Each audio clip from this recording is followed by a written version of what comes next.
المدينة بأهلها وبعشائرها الطيبة، وهي عنوان للتعايش السلمي والأخوي، وستبقى كذلك هذه شاری خانەقین ناونیشانی پێکەوە ژیانی پێکاتەکان بووە، هەر بەو شێوەیەش دەمێنێتەوە. ئێمە پەیوەندی پتەومان هەیە لەگەڵ دانیشتوانی هۆزەکانی ئەم شارەدا و بە دڵنیاییەوە پەیوەندیەکانمان بەردەوام دەبن. دابینکردنی ئاسایش ئەرکی هێزە ئەمنیەکانە و دانیشتوانی شاری خانەقینە، هەر بۆیە هەماهەنگیەکانمان بەردەوام دەبێت.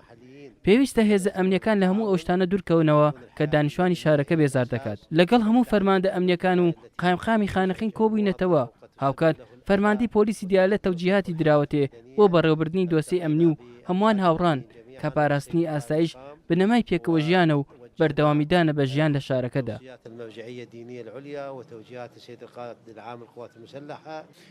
پێشوازیمان لە بەڕێز وەزیری داخلی عێراق کرد و قسە و باسمان لەسەر ئەمنی خانەقین و دوای ئەو ڕووداوانە کرد. ینی الحەمدولله تەفاهمێکی باش هەیە و هەمووان پێکەوە تەرکیز لەسەر تەجاوزکردنی ئەو کێشانە ئەەکەین و ئیشەڵا ئاسایش باشتر دەسەبەرەکەین بۆ خەڵکی شارەکەمان و لە هەمان کاتە باسمان لە دۆخی جەلەولا و قەرەتە پەش کرد لەگەڵ بەڕێز پارێزگاری دیالە و لەگەڵ قایدی عملیات لەگەڵ قایدی شورتە تەفاهمی زۆر باش هەیە. ئیشەڵا ئوموری ناوچەکەی ئێمە بە شێوەیەکی باش دەچێتە پێش و بەخێرە بێ.